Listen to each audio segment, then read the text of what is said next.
Ever wondered if you can boost your Medium earnings and engage readers with eye-catching visuals? Let's dive into using banner ads on Medium.com.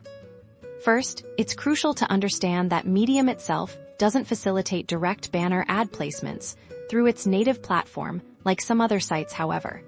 The possibility of incorporating banner ads into your Medium content exists primarily through two avenues: your own website and, indirectly, through ad networks for your own published pages.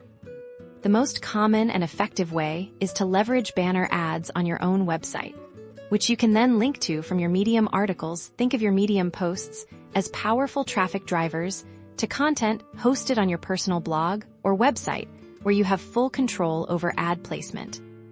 When considering types of banner ads, think about what fits your content and your audience. Standard banner ad sizes like the leaderboard, 728x90 pixels, medium rectangle, 300x250 pixels, and skyscraper, 160x600 pixels, are common. The key is to choose sizes that are visually appealing without being overwhelming.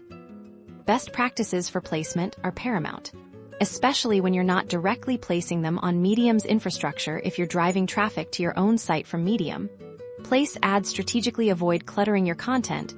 A good spot is often below the title, within longer articles, or at the end of a post. Always prioritize a positive user experience. Readers come for your content, not to be bombarded by ads.